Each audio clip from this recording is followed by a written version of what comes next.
Yo, yo, yo. Welcome to the podcast. This is Big Reptile Talk. And for the people that are watching, for the people that will be watching, I appreciate you for tuning in. This is my platform where I bring amazing people. I won't even say in the reptile hobby. I'll bring amazing people in the animal hobby. If you love animals, if you're pushing conservation, if you're pushing the love of animals, I want to talk to you. I don't care if they're ants, I don't care if they're elephants, I don't care if they're giraffes, snakes. I don't care if you keep chimpanzees. If you love animals, there's a good chance I will reach out to you. I want to chat with you. I want to see what you got going on. Before we jump into the podcast, make sure you support all the podcast sponsors: Ozzy Boys, Basement Pythons, Heathen Hatchery, Stone Age Ball Pythons, Mile High Mutations, Morphed Ambitions, and so on. There's so many amazing people that give me the opportunity to do what I love. This is going to be a fun one. I'm so excited. Today we have Ship Your Reptiles, and of course, you know who they are. If you don't, you've been hiding under a rock. So when we come back, Ship Your Reptiles. This is going to be freaking awesome.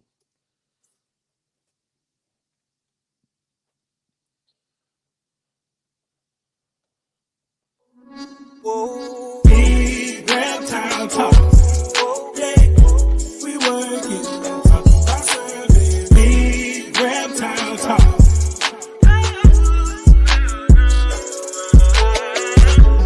When it comes to talking about snakes, yeah, love that we got for them we think, yeah. Big reptile talk. Let's talk about reptiles.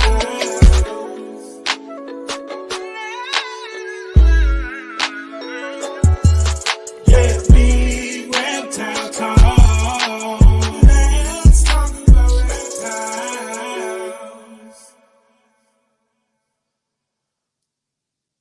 Yo, yo, yo, welcome to the podcast. This is Big Reptile Talk. Mr. Brown, what'd you think of that intro? Intro was dope, man. Nicely done.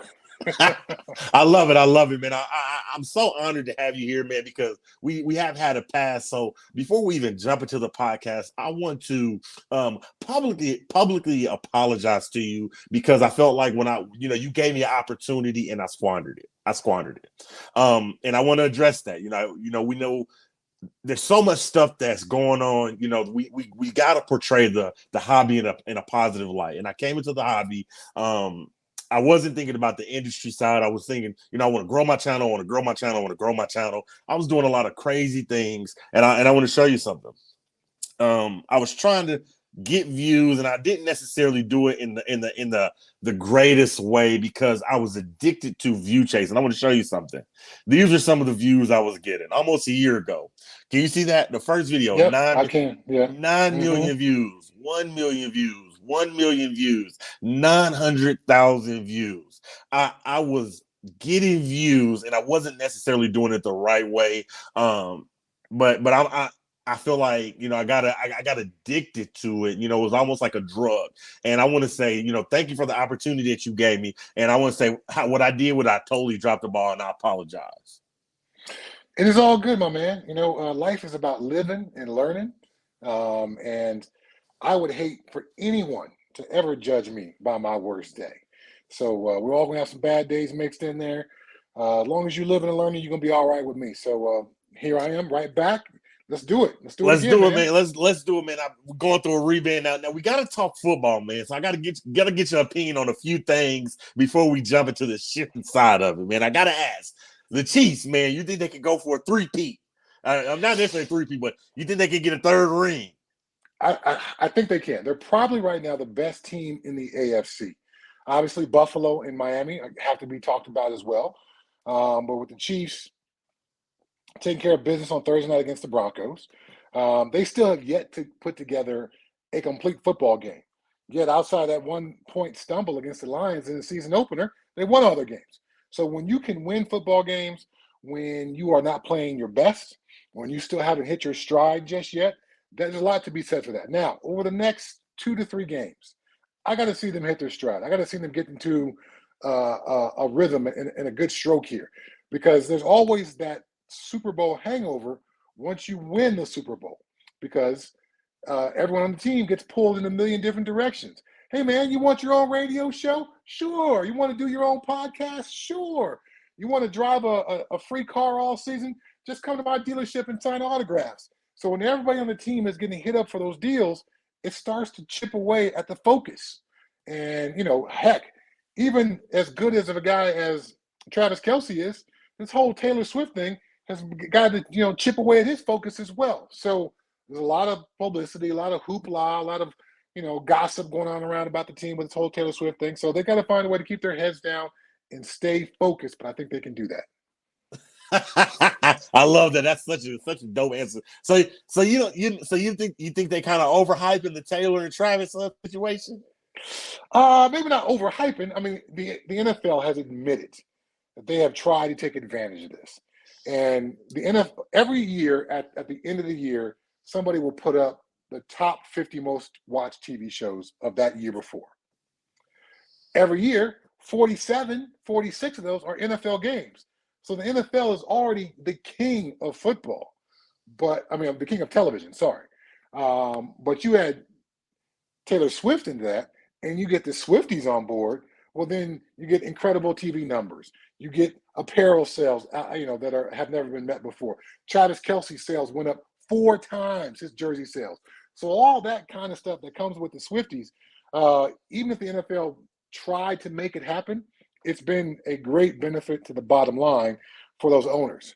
And last time I checked, a group of 32 billionaires, they like more money. So they're getting more money because it's Travis Kelce, Taylor Swift stuff. No doubt about it. I love it. But see, now, Mr. Brown, I feel like you could ride that wave though. You know how you listen, you're an NFL player, even if you want to say ex-NFL player, ride the wave. You got enough contacts that you can be like, you know what, Travis, hey, I'm shipping you a free snake, and tell Taylor I'm shipping you a free snake. You know what you just said it, listen, Chad, you just said it yourself. What did you say? 400% in sales, jersey sales went through the roof, ticket sales went through the roof. You know how big that would be for Ship Your Reptiles if Travis Kelce and Taylor Swift said, we just got ball pythons from Ship Your Reptiles. Okay, that would be strong. I got folks who can get in touch with Travis Kelce. I do not have anyone who can get me hooked up with Taylor Swift. So I got a little bit of work to do before I can make that one happen. Once you get Kelce, you got Travis once you get Kelce, you got Swift in your back pocket. There we go. All right, so I will reach out to my former CU teammate Eric Bieniemy, who can get me in touch with Travis Kelce, who can then get me in touch with Taylor Swift people, because Taylor may not be a ball python person. She might be a leopard gecko person. I want to make sure I get it right there.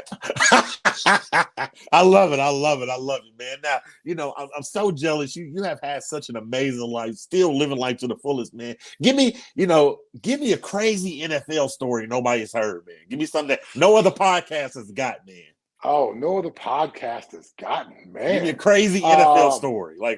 All right, so there are some NFL players who have some animals as part of their life. There's obviously some dog people. We're obviously familiar with some NFL players who had dogs. But I had a teammate in Seattle, Corin Robinson, who bought a dolphin. Yes, a dolphin. He went to North Carolina State. Apparently, they've got a dolphin program out there. So he bought a dolphin and donated it to the school. So he is the only human being I've ever heard of who bought a dolphin. So you telling me this man got dolphin money? He got dolphin money. I think he was the 10th pick in the draft, so he had dolphin money. What else? Larry Allen, Hall of Fame offensive guard for the Dallas Cowboys, ended his career in San Francisco, but longtime Dallas Cowboy. He owned a rhino and kept it on his ranch in Central California. He had a rhino. Dude, that's crazy. That's almost like Michael. These folks got Michael Jackson money. Neverland Ranch, he's buying giraffes. Now you got NFL players buying dolphins and rhinos. What? You know how much money? I don't even know where to buy a dolphin at. Who do you even call to buy a dolphin? Last time I checked, you can't buy one on Morph Market. I do know that. But I bred rhino rat snakes. I've owned rhino iguanas. You know what I'm saying? I think rhinoceros vipers are dope. But a rhino in my backyard on my ranch, that's a whole different type of deal right there. That's awesome. That's that money, man. Hey, Miss Susie, thank you for that super chat. I appreciate you, Susie Lou in the chat. Thank you so much. Man, we're gonna get to the shipping part in a minute, man. But I want to inspire people, and I want to be in your business. I know you got that bag. You know, you got that money running it up. But take, time travel, time travel. Inspire people. What did you do with that first NFL check? Do you remember? Okay, so the first check you would get as an NFL player is going to be from one of the mini camps. So typically, you get drafted, and then you got to show up to some rookie camp. And at that point, you haven't signed your deal yet. So the first check I got from the Steelers was like for $170. So I bought dinner with that. You know what I'm saying? Now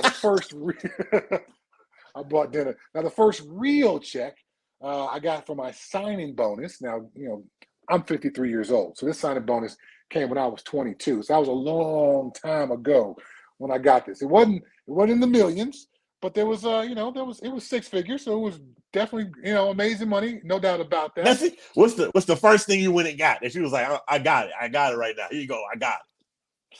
What was the first thing I did? I think I bought some reptiles. I'm pretty sure, yeah. Bushmaster Reptiles. My buddy Cameron to peddling from Bushmaster Reptiles. He and I have gone to Costa Rica and Indonesia and Thailand and done all kind of fun adventures together. I believe he got a fairly significant portion of that sign-in bonus check. It was before albino bloods. What did I buy with that? I bought some chondros. When they first started farm breeding chondros over in Indo, and Bushmaster was importing those, I got a really nice collection of some Aru chondros, which ended up being stolen from Pro Exotics Reptiles. Someone broke into our facility, I think on New Year's Eve, which is, here's the even crazier part. You remember the John Benet Ramsey story? I do. That was the same New Year's Eve. So when me and my former business partner tried to get the Boulder police to help us out, they said they can't help us. They got all hands on deck for this John Benet Ramsey thing. So the case has forever remained unsolved. Who the heck broke into my place and stole my chondros? Damn. Yes. Well, so that case was unsolved, and they didn't solve John Benet Ramsey either. So shit, the cops just didn't do nothing all around the board. Pretty much.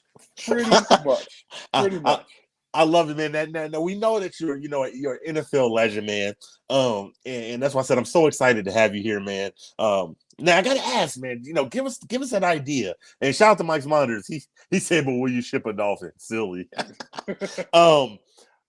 Why shipping? What made you say this is the avenue I want to take? You could have been a collector because you got that money. You could have been anything. You still probably collect animals, but why shipping? Why did you say this is what I want to start doing? Okay, so I had Pro Exotics Reptiles, and once I retired from the NFL in 2007, we kind of went, just headlong into breeding. Before that, we did some breeding. We were a reseller. We had a retail store, but we really started focusing on our breeding. And, I produced a number of world's first in the ball python world. I was at one time the world's largest breeder of green tree monitors, and, introduced a lot of species to the pet trade and made them popular: rhino, rat snakes, and coxseye, and porphyracea, and valenti, and all that stuff. So we did all kind of fun stuff as a breeder with Pro Exotics Reptiles. But almost every single, I won't say day, but at least a couple times a week, someone would send us an email, because this was back in the day before texts were really a thing. Hey, I want to start a reptile breeding business, blah, blah, blah, blah, blah. So we would, try our best to, within a paragraph or two, you can't spend all day returning all these emails, you got animals to take care of, try to help these folks along with these questions. But typically within those questions would be, how do I get my animals to my customers? So obviously, you got one clutch of babies, well, sell them to your local pet store. You got a couple clutches of babies, maybe you get in touch with reptile people in your little area, and you guys meet at the parking lot of Denny's. They give you money, you give them a baby reptile. But, once you start producing, more than 3 or 4 more clutches, well, now the pet store doesn't want them all, and you've sold them all to your local folks. Well, how do I get them to that collector in Maine or in Nevada or in Memphis or in Miami? Well, you got to ship them. And at that time, the shipping was not as simplified and streamlined as it is now. So in order to ship with Delta Airlines was the main shipper back then, you had to be essentially Delta certified. But Delta wasn't certifying any new people after 9/11. So it was this weird thing where you had to be certified, but then you couldn't get certified. Um, so the bright idea came up, what if we could help people do what we do with our account on UPS? We were UPS then, not with FedEx. So we started trying to figure out all the different ways we could leverage this account. And we actually had talked to some folks who were much bigger than us in the reptile space about maybe trying to join our account to their account to save some money on shipping, and maybe that volume would get us a better rate. And so we were kind of, brainstorming our way through this whole thing. And then eventually we invited our UPS rep over and had a very detailed conversation with her, what we wanted to do, how we hoped to accomplish it. And she said it was all good to go. We got approvals. And then we set out and trying to build a website, which was a daunting task because it's more than just a website that's got to be able to, take money, just like a typical shopping cart website. It's got to talk to FedEx. It's got to turn or UPS and return results back in real time to our site, gather more information from our customers, go back to the shipping company site. There's a lot of back and forth and conversation that needs to happen between their site and our customer. It's got to be able to process transactions. It's got to be able to record credit card numbers, all these complexities. So it took a while to get all that going. But when that was all done, we were proud to announce, Ship Your Reptiles. Again, initially we were with UPS. About a couple years after that, we moved over to FedEx. It's been a great marriage ever since then. But really, we thought this is such a frequently asked question. It's such a hurdle for people to get over. It's such a difficult thing for people to wrap their mind around. This could be a really great beneficial service to the reptile industry overall. And hopefully along the way, we would make some money. Right. And I feel like you got something because when I look at you and I see, matter of fact, this could be a question. I feel like you got something because when I look at you, I see some of the giants, giving you support like Kabelka, Garrett Hartle. I feel like all these giants in the hobby support you. So like, how does that make you feel having so many amazing people want to support you? And you tell me why do you think they support you? And then I'm going to tell you why I think they support you. Wow. I would like to think it would be, the way with which we have conducted business for so long. Fortunately for me, as you point out, as we started this podcast with, I played in the NFL for a long time. I played 15 years in the NFL. So I don't feel the need to, steal from my customers, to do a customer wrong, to ever have a customer walking away from an interaction with my company, not feeling good about what we do and how we do it and how we treat them. So whether it's somebody at the pinnacle of the industry like Justin, or if it's just the military mom who needs to ship little Timmy's turtle from Tennessee to Texas, I like to think everybody gets great treatment with us. We're going to walk you through every step of the way. We're going to answer every single question. We're going to give you all the possible assurances we can. And we're going to make sure that the animals, because let's face facts, while this is a people business, because the people are the one who does the transaction, it's an animal business. I am responsible for people's animals.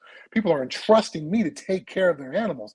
And if you have a passion like Garrett does for his retics, or a passion like Justin does for his ball pythons, well, then you're going to want to entrust somebody who equally shares that passion. So because of my time in the reptile industry, because of who Pro Exotics was and how we represented ourselves, that animal passion, although that part of my life as a commercial breeder is over, that animal passion has never gone away. I still, to your point, have animals at my office and breed animals in my spare time. So the fact that they can entrust us with if you're Justin, a $20,000 ball python, or for Garrett with a $15,000 dwarf retic, for them, it's a very comforting thing because they know me, they know my passion, they know the dedication of my crew, and they know my customer service team and how, what lengths we will go to ensure that your animal arrives safely. Right. I love that. Just all around the best customer service. But you really want me to tell you why I think all like Mike's Monitors and all these legends support you? Please let me know. I'm waiting to hear it. I feel like, I feel like that actors have this, presidents have this, NFL stars have this. I call it the wink and the gun. And I don't know, like, if you ever heard it's like you got it. Like, like, like you got it. Like, it's like when you see when somebody see you, they just at ease. I don't know what it is. It's like you like shit with us. Now, I get what you're saying, but I think that's maybe a bit of a misreading, because I watch. Heck, I was flipping channels the other night, and I came across Ocean's 11, and George Clooney and Brad Pitt. They certainly got that wink and a gun thing. They make it look super easy, but Brad Pitt started off in high school, doing shows on his high school stage.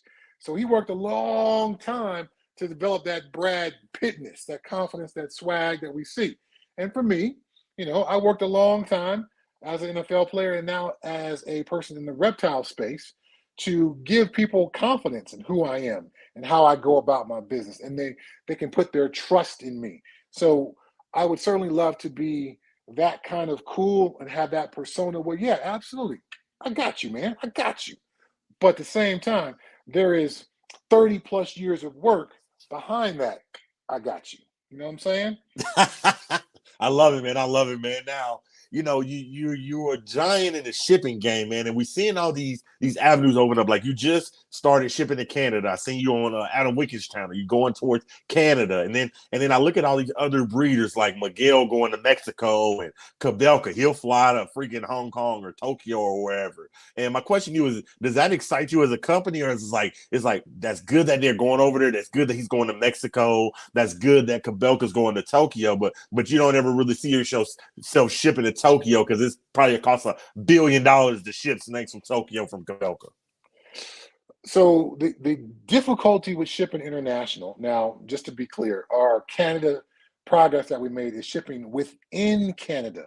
Mm-hmm. Getting over the border is still is a whole different ball of wax. There's a lot of paperwork involved. There's veterinary checks. And unfortunately, FedEx is not set up in a way where they can get the animals to the border, get them to a broker who can then get them to the vet for vet checks, get them to Fish and Wildlife for all the paperwork checks. So they're not quite set up to do that. I'm working with that. Hopefully that will be the case down the road. But that's the difficulty in shipping internationally. To ship over to Europe, it's about $1,000 in paperwork alone. My God. Paperwork and fees.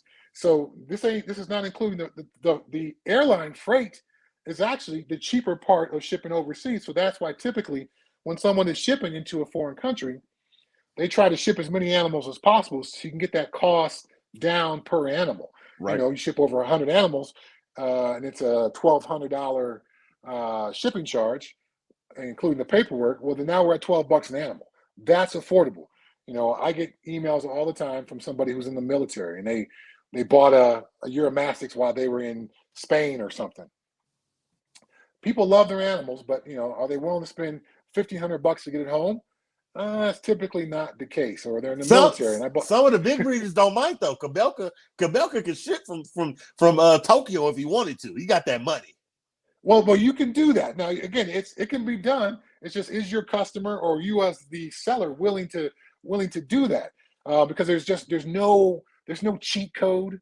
It ain't up, down, left, right, BX square. Like we play in PlayStation. There ain't none of that to get the cheat code.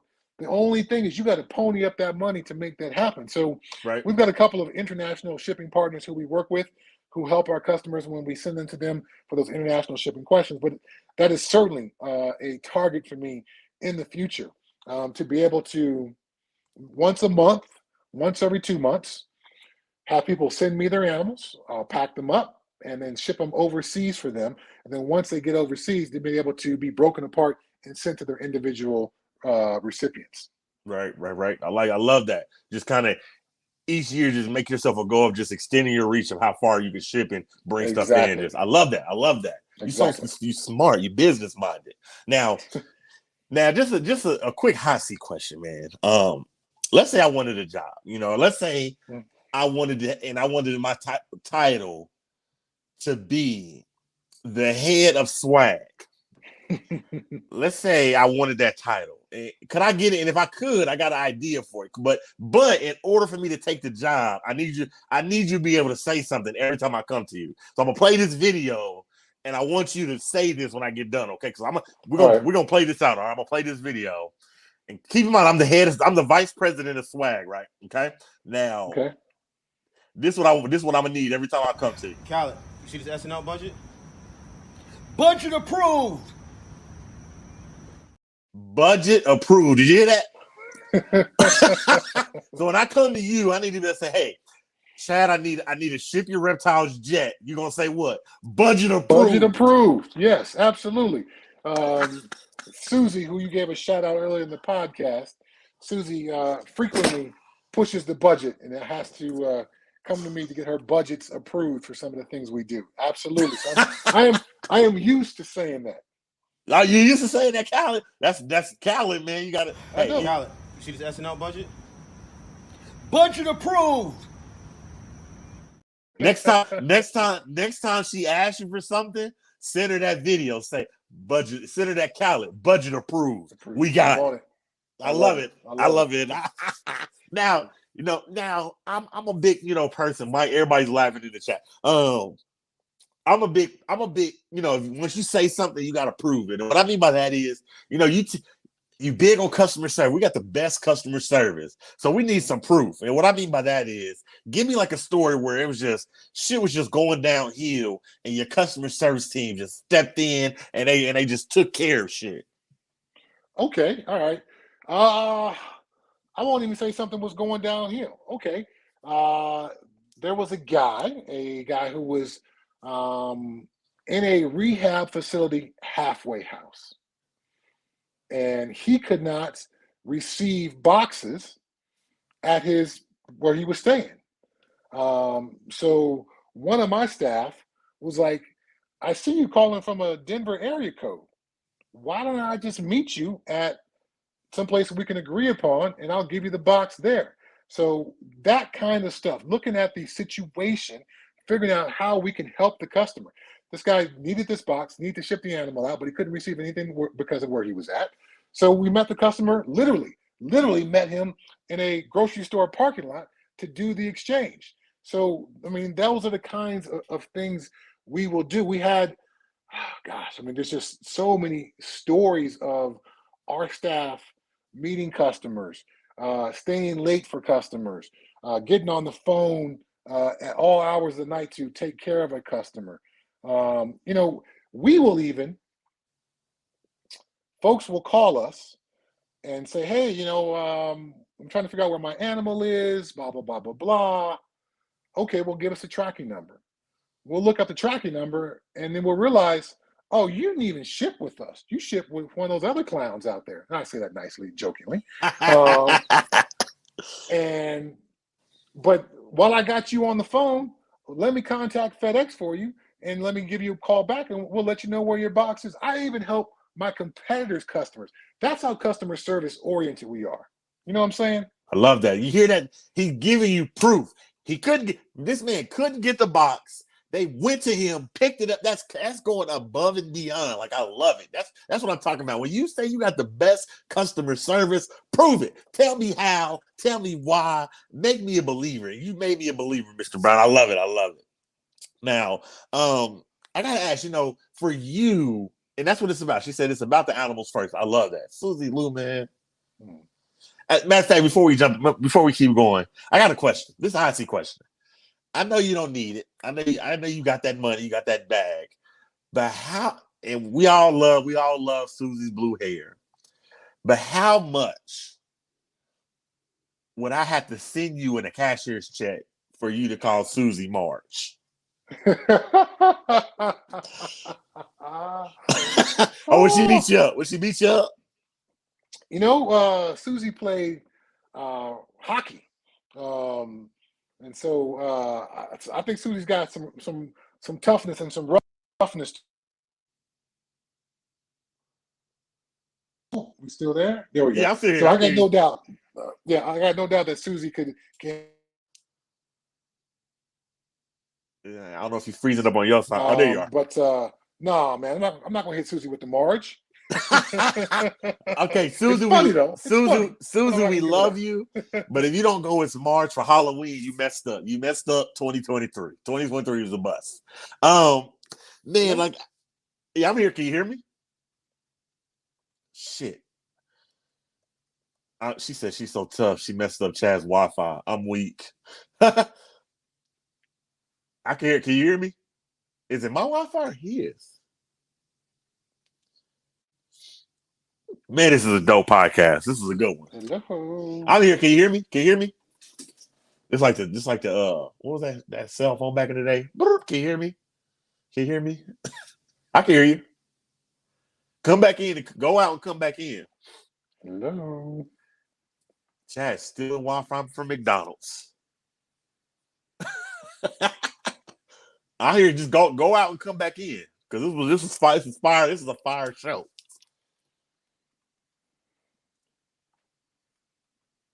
I'm about to boot you. Just go out and come back in, okay?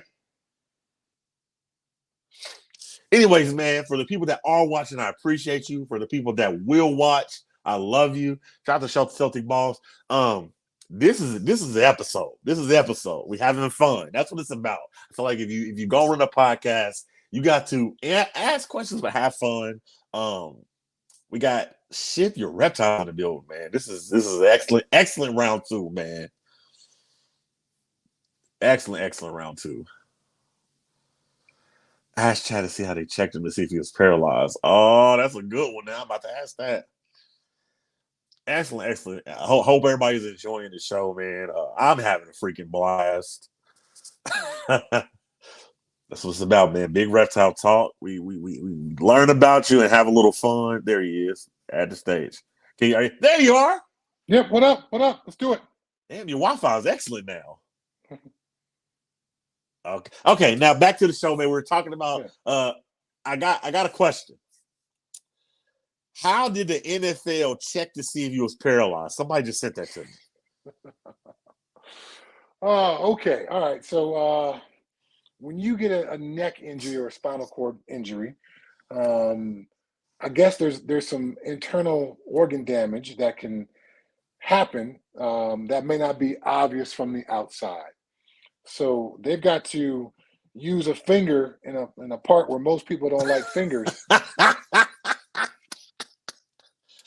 Dude, that is hilarious. Damn. To check your muscle tone from the inside out, so to speak. First game of the '99 season, I tore a ligament in my neck. Got taken off the field in the ambulance. When I got to the hospital, the doctor explained to me what needed to happen, and so he was saying, he basically alerted me what was going to happen. I was like, okay, well, all that's great, but it looks like you got some big hairy knuckles, Doc. What about that small woman who was in here earlier? I think I'd much prefer her over you, big man. Silly. That is hilarious.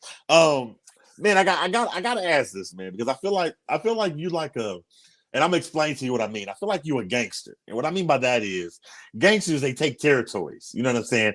First, we're doing Ship Your Reptiles. Then we're doing Ship Your Aquatics. Then we're doing Ship Your other stuff. And we're going to talk about that later. You're taking your territory, and I love that. So before we get into that, like, what gangster best represents you? Like I was just watching Godfather of Harlem, like Bumpy Knuckles, or American Gangster, like Denzel. Like, what gangster, Scarface, what gangster best represents you that you're just taking over your territories?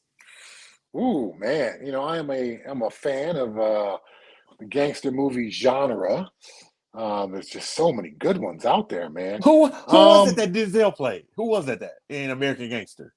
That was Frank Lucas. Yes. Okay, are you Bumpy Johnson, you Frank Lucas, you Scarface, Tony Montana? Like, what gangster best represents Chad? I'm gonna go Michael Corleone, man, because at first he didn't want nothing to do with being that part of the family. He didn't want to be a gangster. He wanted to take the company legitimate and grow it that way. He had to do some things to get the company to a place where then he could then be legitimate, as we saw in Godfather 3, doing business with the Vatican and things like that. So, yeah, I think I'm gonna go on that path. While being a hood gangster and passing out turkeys for Thanksgiving is certainly part of gangster movie and hood lore. I'm gonna go a little bit, just a couple notches above that, and go with Michael Corleone, because by Godfather 3, he was controlling billions, not millions. I like that. I like that. Michael Corleone of the reptile industry. I like that.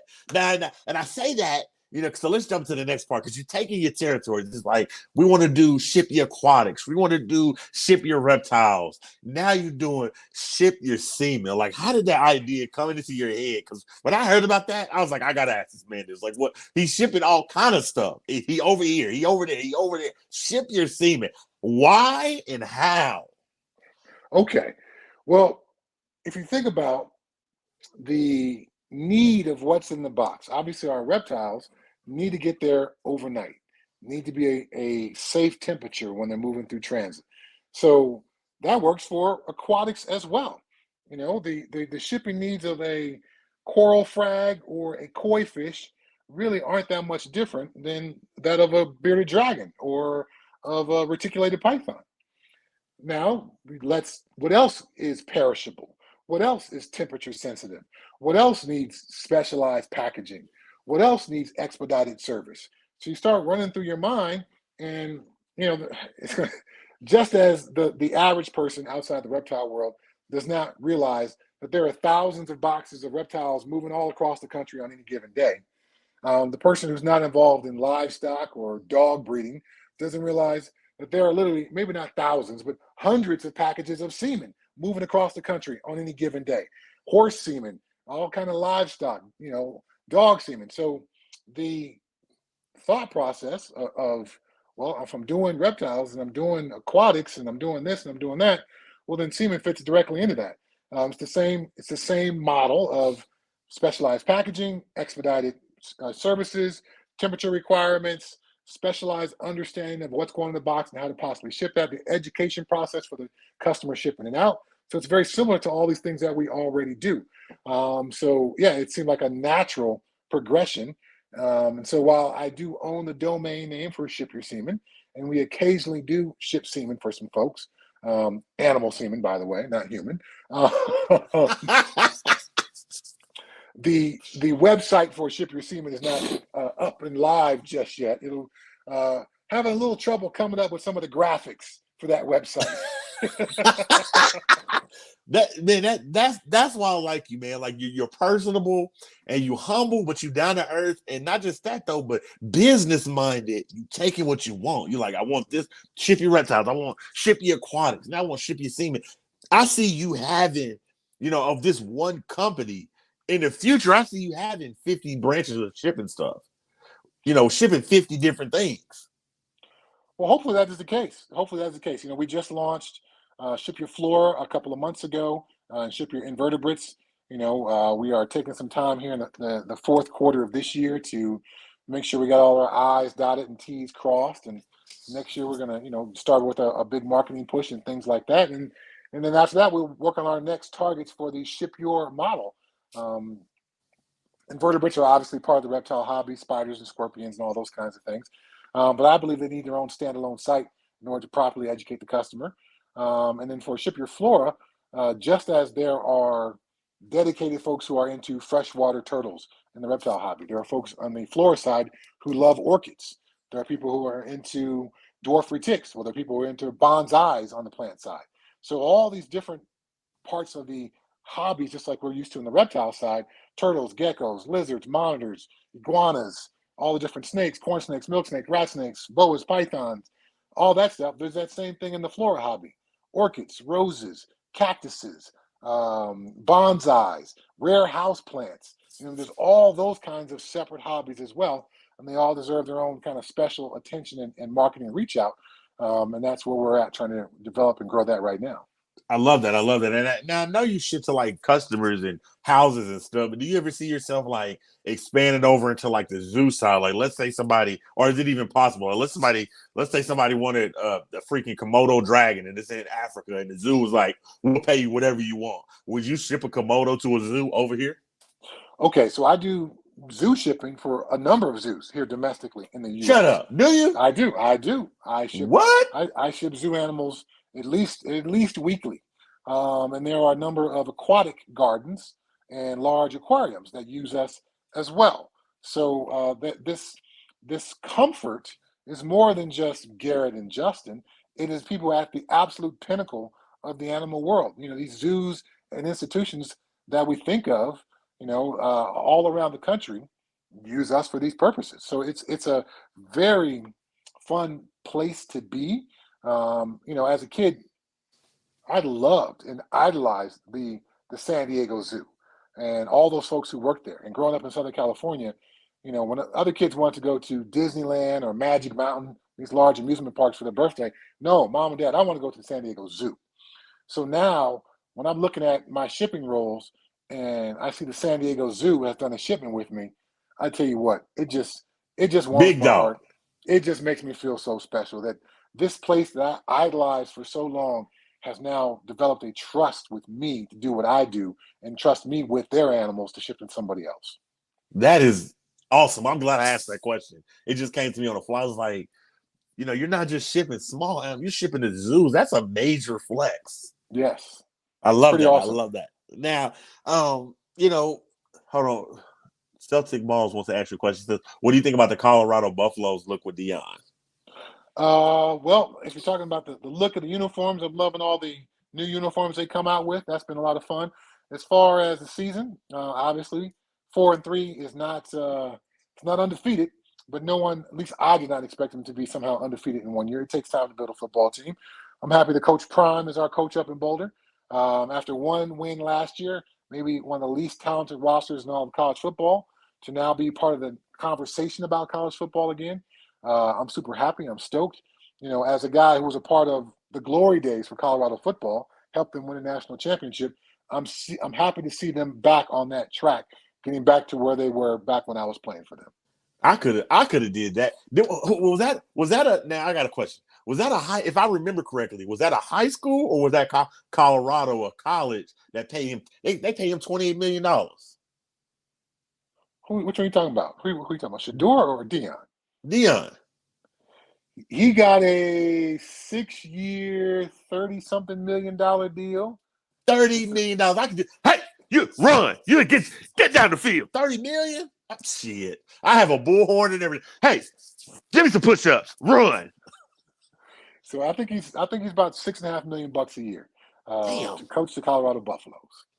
That is insane, man. Now, let's get back to shipping, man. I won't keep you too long. I know you're very busy, man. I want to have a little more fun. But real quick, without giving away all your trade secrets and industry secrets, we want to help the competition. So give me like for shipping, what do you think has been like the hardest part about running your business and like the easiest part about running your business? Wow. Gosh.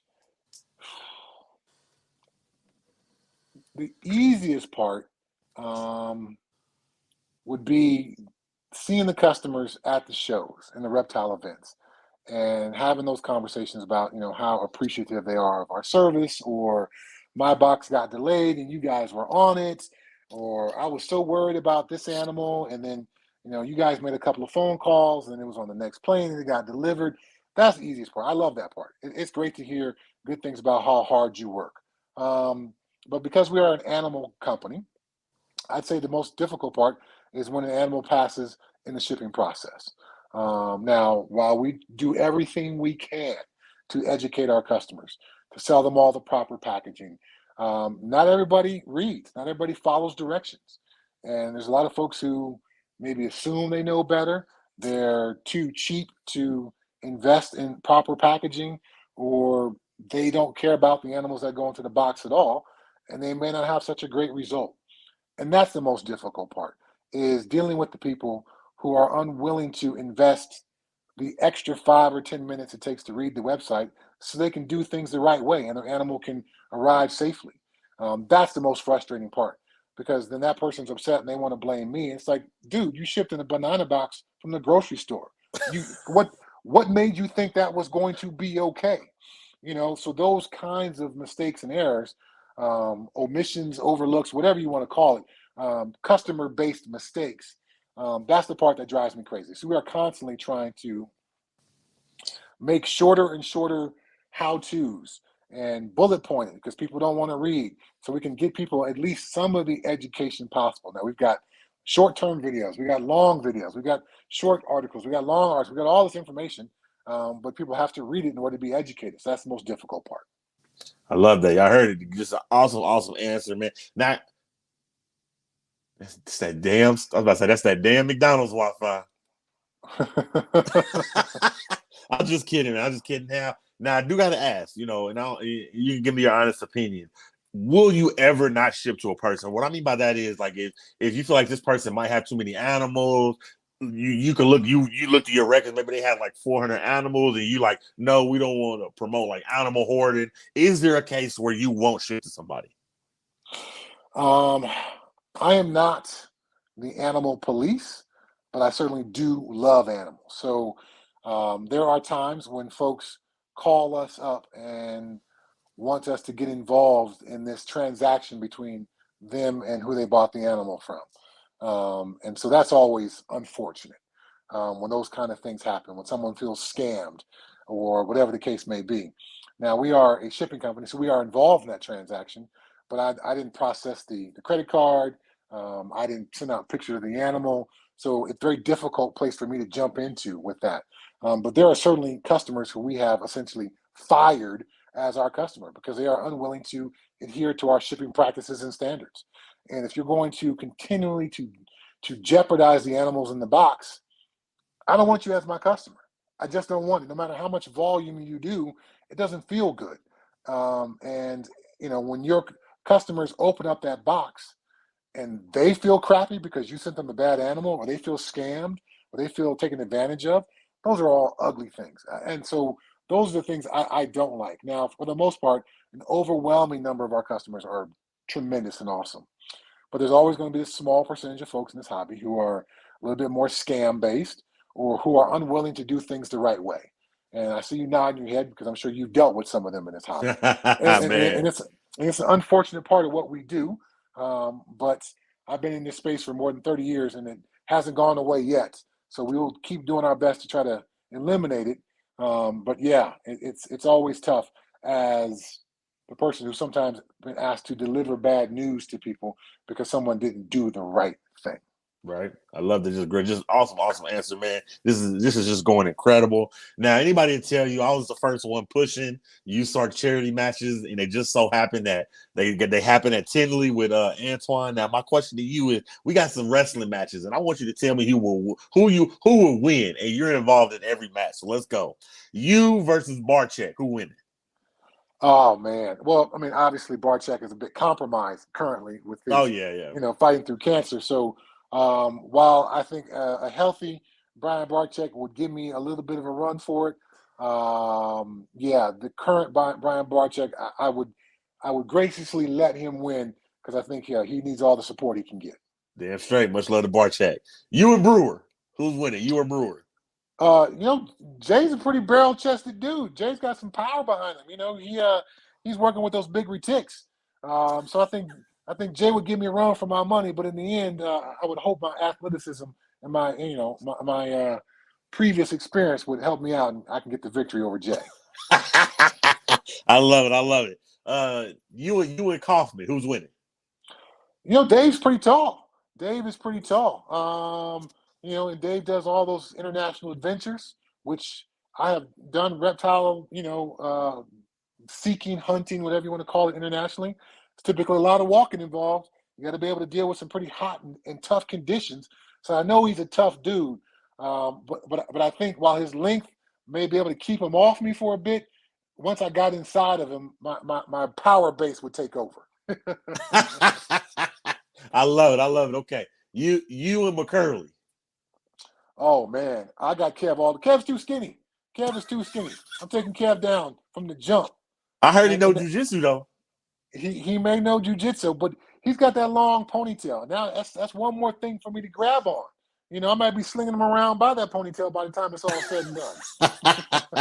I love this. It's all love. Just fake USARC charity wrestling matches is all love. Now, not last one. You and Kabelka. Justin's a pretty big dude. The first time I met him in person and didn't see him on video, I was like, wow, I'm because usually I meet reptile people. I tend to, not that I'm super tall, I'm 6'3", I tend to kind of look down on them. But Justin's a pretty big guy. But again, I think my previous life as a professional athlete would allow me to get a fairly, I won't say easy, but fairly quick victory against Justin.